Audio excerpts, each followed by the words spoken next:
मैं अपना तेज घटा नहीं सकता। अब आप ही इस समस्या का कोई निदान सुझाइए ससुरश्री। बताइए मुझे कि मैं क्या करूं, क्या करूं, क्या करूं, क्या करूं?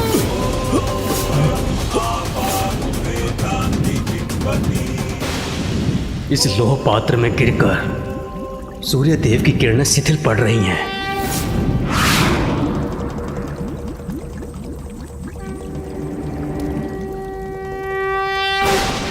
कदाचित मुझे इस समस्या का समाधान प्राप्त हो गया।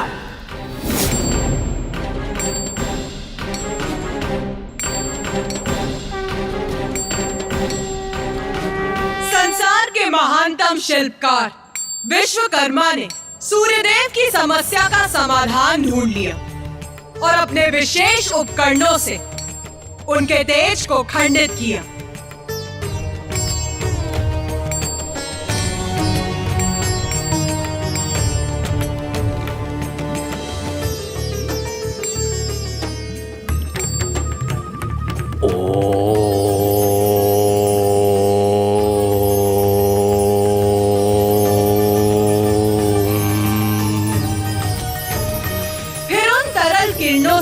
सभी देवताओं के लिए अस्त्र शस्त्र का निर्माण किया।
पिताश्री, पिताश्री, पिताश्री यहाँ भी नहीं है और अपने कक्ष में भी नहीं।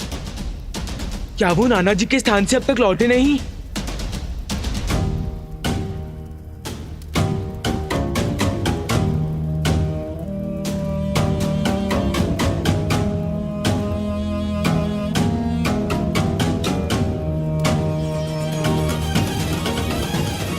धन्यवाद विश्वकर्मा जी।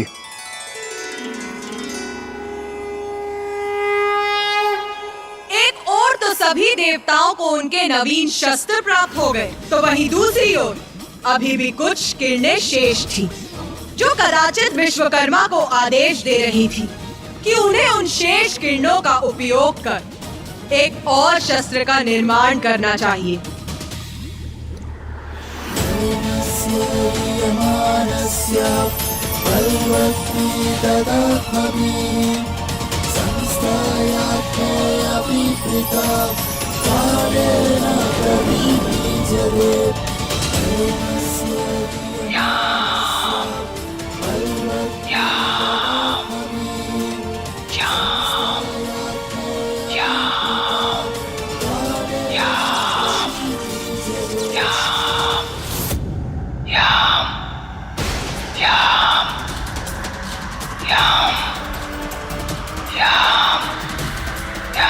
मुझे ऐसा क्यों प्रतीत हो रहा है जैसे नाना जी के भवन से मुझे कोई पुकार रहा हो।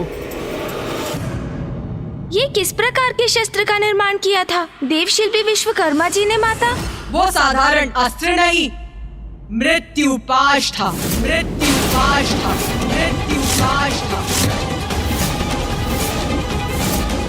ऐसा पाश जो जिसका भी स्पर्श करे उसकी तत्काल मृत्यु हो जाए। फिर क्या हुआ माता? मुझे स्मरण है उस पाश पर तो यमराज का अधिकार है, तो उन्हें वो पाश कैसे प्राप्त हुआ माता? इस बार किसी देवता ने नहीं, स्वयं मृत्युपाश ने अपने स्वामी को चुना।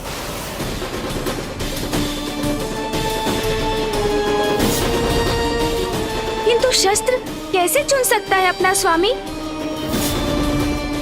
माता, क्या हुआ कार्तिकेय? क्या तुम्हारी समझ अपने अनुज से भिन्न है? हाँ माता। उचित है, तो फिर तुम ही समझाओ।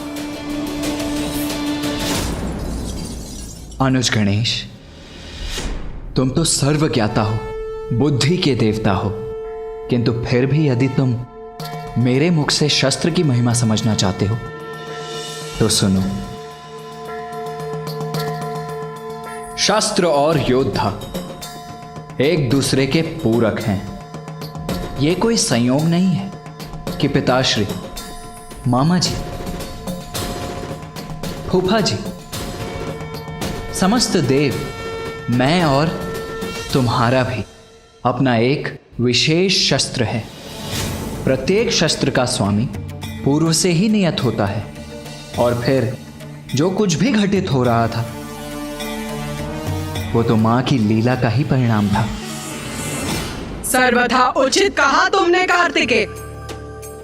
माता, इंद्रदेव, सूर्यदेव, वायुदेव, वरुण देव, अग्निदेव, यहाँ तक कि पिताश्री, मामा जी, फूफा जी अर्थात त्रिदेव भी तो वहाँ एकत्रित थे ना? तो बताइए ना, उस पाश ने उन सभी योग्यता संपन्न देवों में से यमदेव को ही अपना स्वामी कैसे चुना माता? तुम्हारी ये जिज्ञासा भी अवश्य शांत करूंगी मैं गणेश।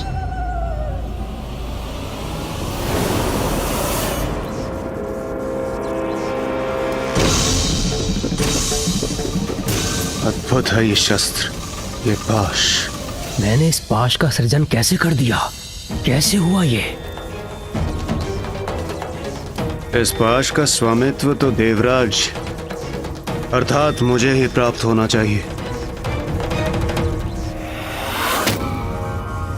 प्रभु, महादेव,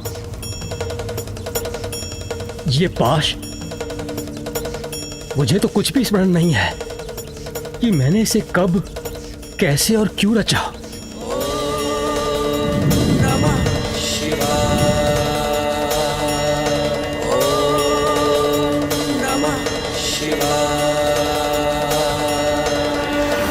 देव शिल्पी विश्वकर्मा, आपके जिन हाथों से समूची सृष्टि की रचना हुई है, वो जो भी रचेंगे उसका अवश्य कोई बड़ा महत्व होगा।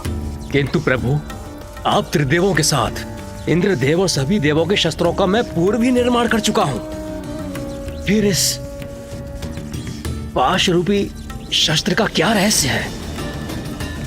जो भी हो, ये मेरे भवन में स्थित रहे, ये उचित नहीं है। इसका अवश्य ही कोई ना कोई कारण होगा, इसे वो पूरा करना ही होगा।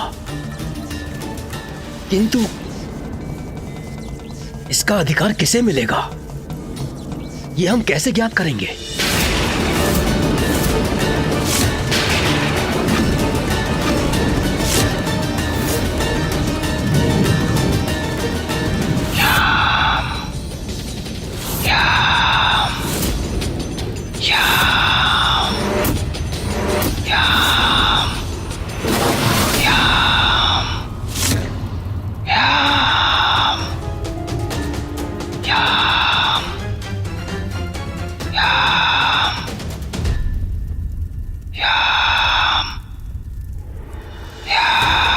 नाना जी के भवन से ये कौन मेरा आवाहन कर रहा है रह रहकर? पिताजी वही हैं। कहीं उन्हें तो मेरी आवश्यकता नहीं? मुझे स्वयं जाकर वहां देखना चाहिए।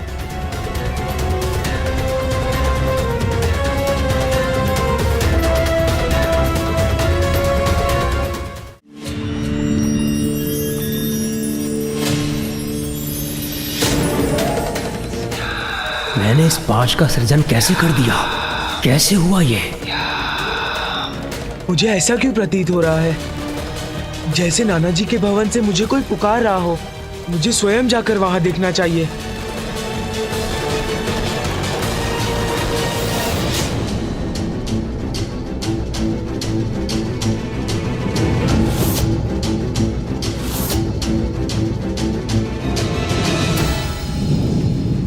अनायास देव शिल्पी विश्वकर्मा जी ने इसका सृजन किया। उस शस्त्र का, इस शक्तिशाली पाश का उचित अधिकारी तो मैं देवराज ही हो सकता हूं। महादेव, मैं आपसे विनती करता हूं कि आप इस पाश के लिए उचित अधिकारी घोषित कीजिए, जो इसे स्वीकार करे और इसके उचित स्थान पर ले जाए। यदि महादेव ने इसे स्वीकार कर लिया तो मैं इस पाश से वंचित रह जाऊंगा, किंतु इसका प्रथम अधिकार तो कदाचित उन्हीं का है। देव शिल्पी विश्वकर्मा जो आत्माओं के लोक का दायित्व संभालेगा,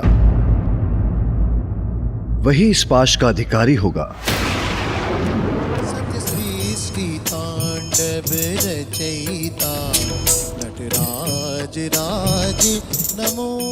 आचरण की श्रेष्ठता, धर्म और न्याय के प्रति सर्वोच्च निष्ठा धारण करने वाला ही इस पद, दायित्व का और पाश का अधिकारी होगा।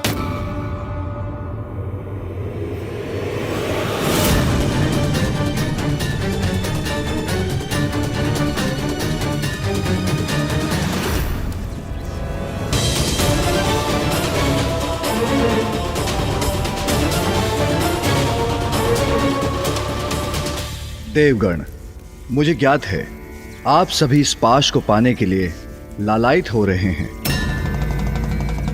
तो संकोच मत कीजिए। आप इसे पाने का प्रयास करने के लिए स्वतंत्र हैं। उचित है। महादेव, नारायण और ब्रह्मदेव को इस पाश की कोई आवश्यकता नहीं। और उनके बाद तो वरिष्ठ मैं ही हूं। मैं ही इस पाश के योग्य हूं। देवराजेंद्र, मन की इच्छा को भीतर मत रखिए। अब तो महादेव की भी अनुमति है। यदि आप इस पाश को प्राप्त करना चाहते हैं तो आगे बढ़िए, प्रयास कीजिए। जो आज्ञा नारायण।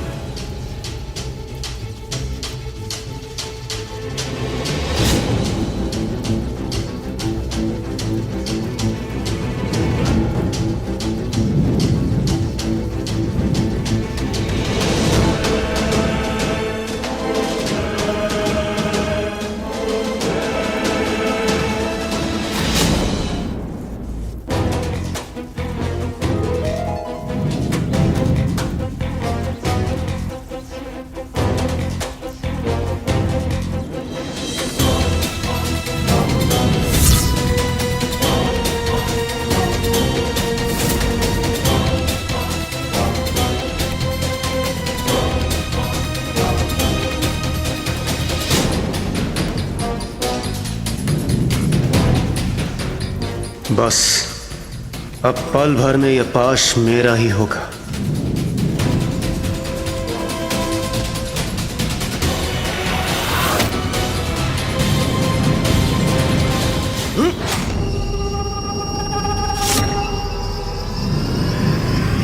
अरे, इस पाश ने तो मुझे जकड़कर अपने वश में कर लिया।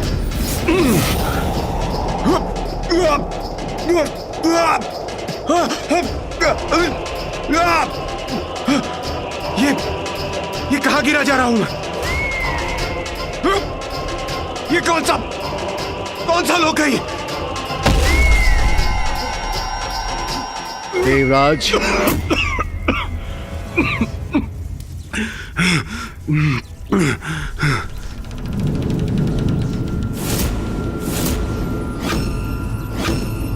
क्या हुआ देवराज? आप कुशल तो है ना?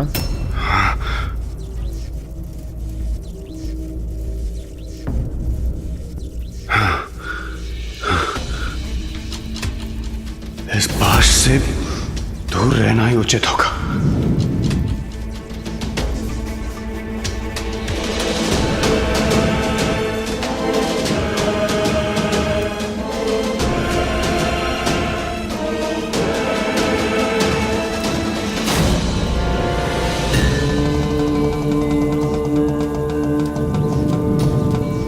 कैसे अद्भुत और शक्तिशाली अस्त्र का निर्माण हुआ है मुझसे, जिसे देवराज इंद्र भी नहीं संभाल पाए।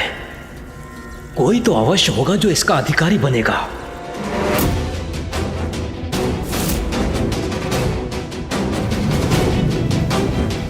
इंद्रदेव कोई स्पष्ट संकेत क्यों नहीं दे रहे हैं? अरे देवराज इंद्र, एक क्षण पूर्व अभी आप उस पाश को उठाने गए थे और अचानक से पीछे हट गए।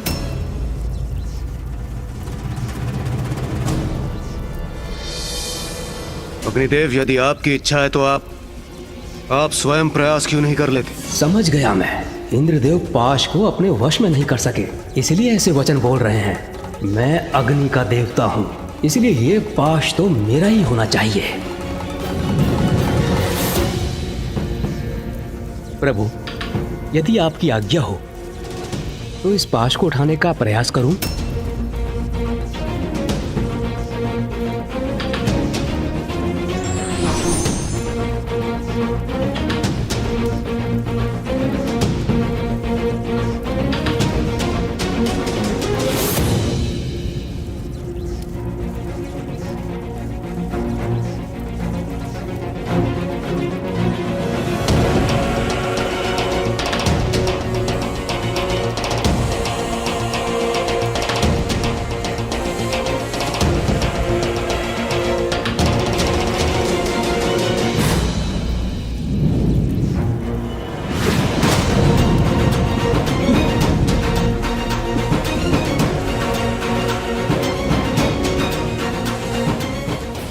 मेरे हाथ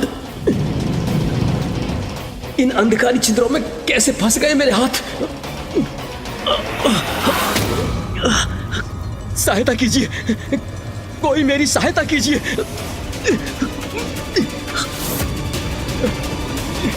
कोई मेरी सहायता करने के लिए भी नहीं है यहाँ। एकाकी हूं मैं।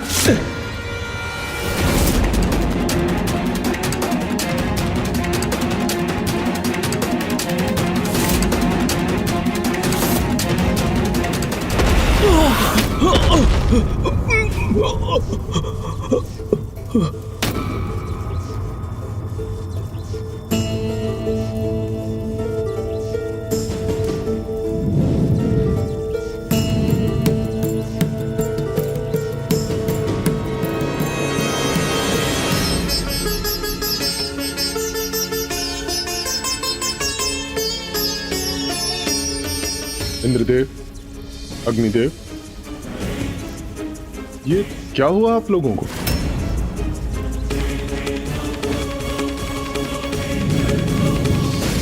ये तो स्पष्ट है कि देवराज इंद्र और अग्निदेव दोनों इस पाश के उत्तराधिकारी नहीं हैं। किंतु क्या अब शेष देवताओं में कोई इसे प्राप्त करने का प्रयास करना चाहेंगे?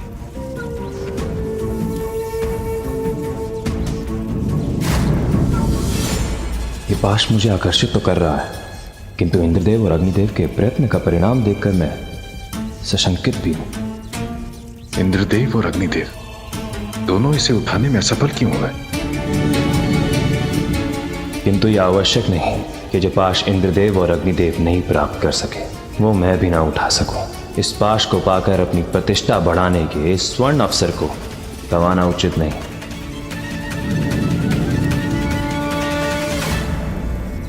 प्रभु नारायण, आपकी आज्ञा हो तो मैं प्रयास करूं। अवश्य।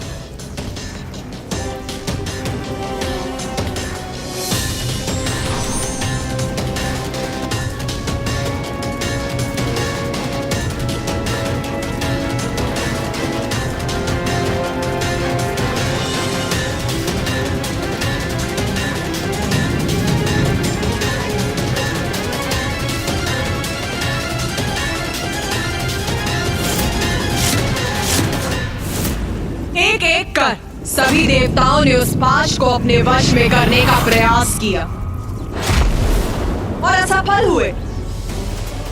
अंततः एकमात्र सूर्यदेव ही शेष रहे।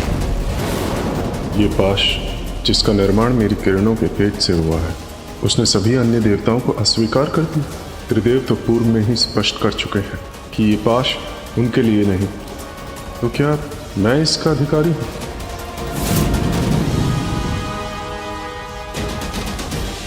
प्रभु, आपकी आज्ञा हो तो मैं प्रयास करूं।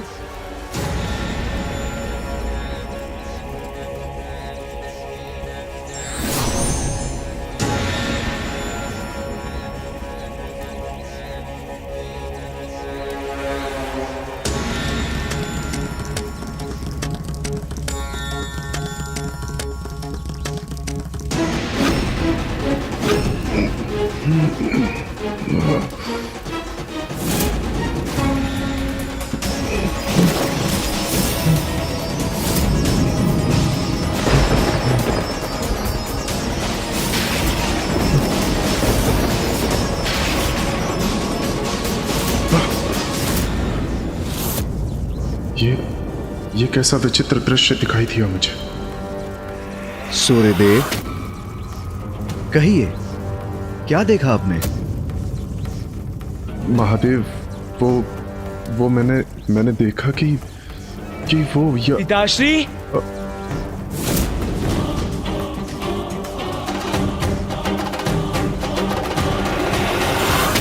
यम। पुत्र यम, तुम यहां?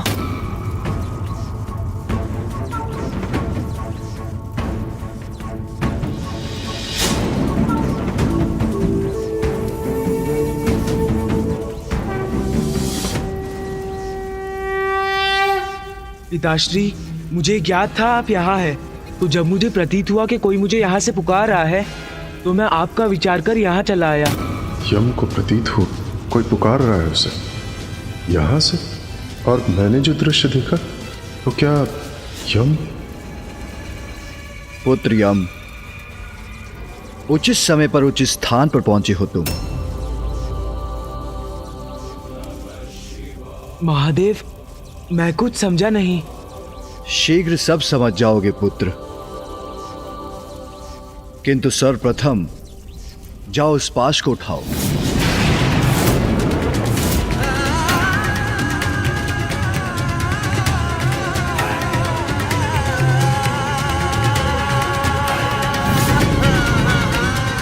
उस पाश को उठाऊं? ये महादेव क्या आदेश दे रहे हैं मुझे? ऐसा क्या विशेष है उस पाश में? महादेव, यम को पाश लेने के लिए क्यों कह रहे हैं? महादेव, ये उचित होगा क्या? मेरा अर्थ है, यम तो एक मात्र नवयुवक है। इस पाश को इतने सबल, इतने शक्तिशाली देव नहीं उठा पाए, तो क्या यम? चिंता मत कीजिए देव शिल्पी विश्वकर्मा जी, यम को प्रयास तो करने दीजिए। जाओ यम, उस पाश को प्राप्त करो।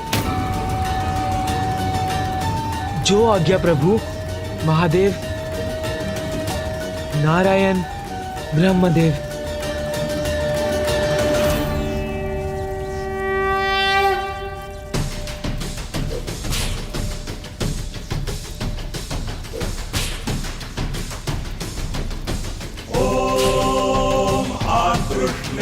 रजसा वर्तमानो निवेशयन्नमृतं च हिरण्येन सविता रथेन देवो यदि भुवनानि पश्यन्।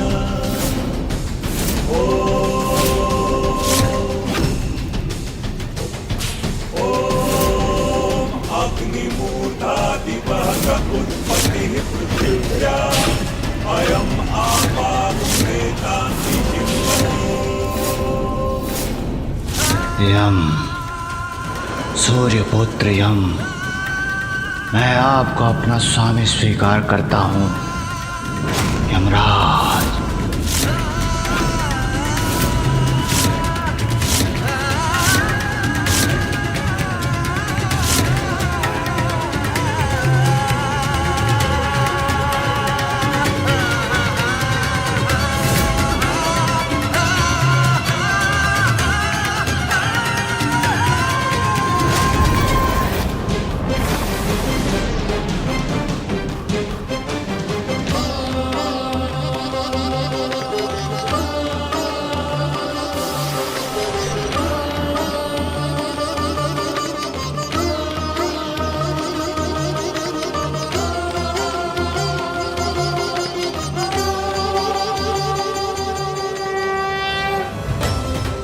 आश्चर्य है, पाश ने यम का स्पर्श स्वीकार कर लिया, अर्थात यम ही इसका अधिकारी है।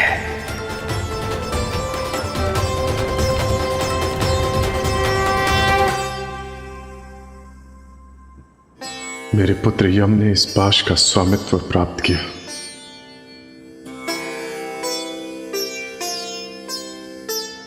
तुम तो केवल एक साधारण बालक हो यम।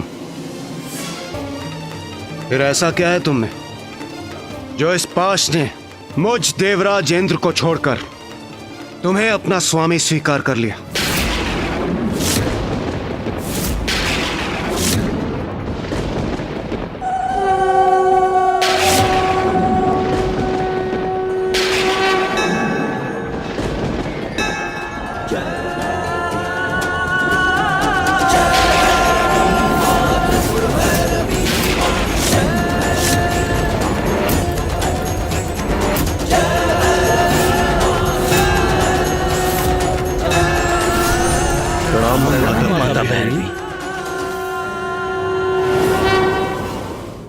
देवराज, आप ही अपनी समस्या लेकर मेरे पास आए थे और अब मेरे समाधान देने पर आप मेरी लीला पर संदेह कर रहे हैं, प्रश्न उठा रहे हैं मुझ पर। नहीं नहीं माता, मुझे आपकी लीला पर कदापि संदेह नहीं। मुझे तो बस ज्ञात करना था कि यम ही क्यों? क्योंकि यम उत्तम आचरण, धर्म परायणता और न्यायपरता में श्रेष्ठतम है। क्षमा कीजिए माता, किंतु ये सब मेरे समझ के परे है। यम, तुम्हें एक अत्यंत महत्वपूर्ण कार्य हेतु चुना गया है। जिस पाश ने तुम्हें चुना है वो मृत्यु पाश है, जो आज से यम पाश भी कहलाएगा।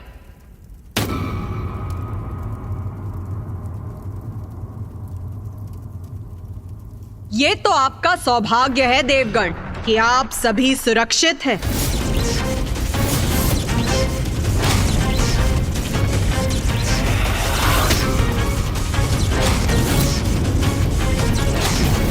क्योंकि अब अपने स्वामी के हाथों में इस पाश की शक्ति अपनी पूर्णता प्राप्त कर चुकी है और अब जो भी इसका स्पर्श करेगा वो तत्काल मृत्यु का भागी बनेगा।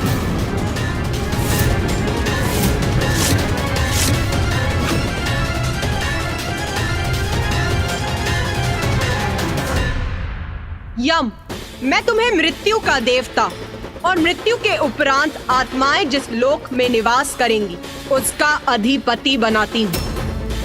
आज से वो लोक यमलोक के नाम से भी जाना जाएगा।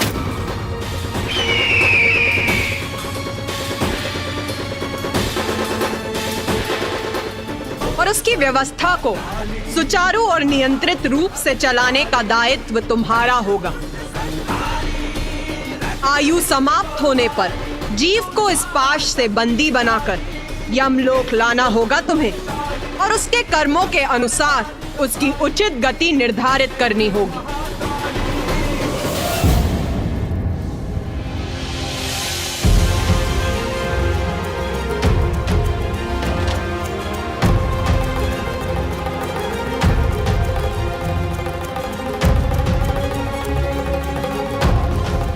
जो आज्ञा माता।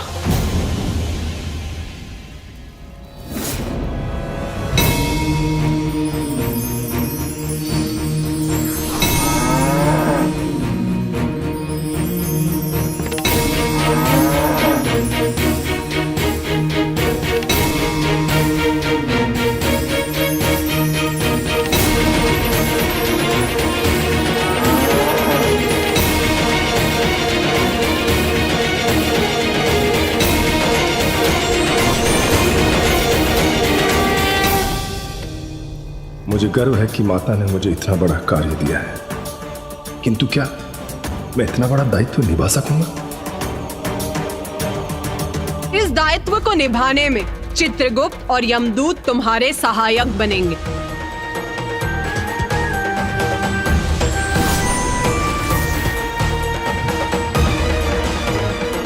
प्रणाम माते, प्रणाम त्रिदेव, प्रणाम महाराज यमदेव। चित्रगुप्त सभी लोकों पर जीवों के कर्मों का विस्तृत लेखा जोखा रखेंगे।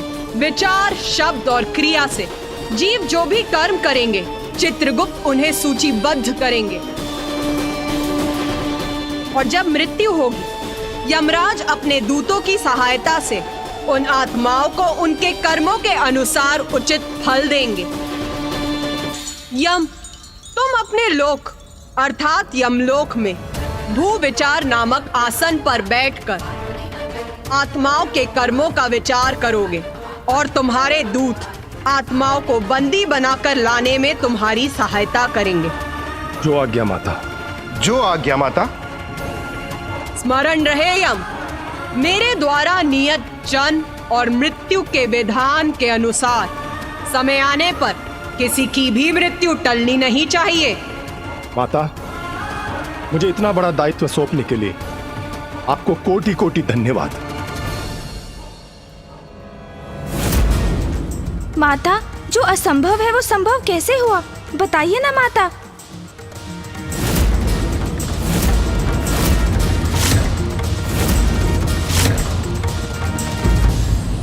योग्य व्यक्ति को उसकी योग्यता के अनुसार उत्तरदायित्व दिए जाते हैं, इसलिए श्रेष्ठ नहीं, योग्य बनने का प्रयास करना चाहिए।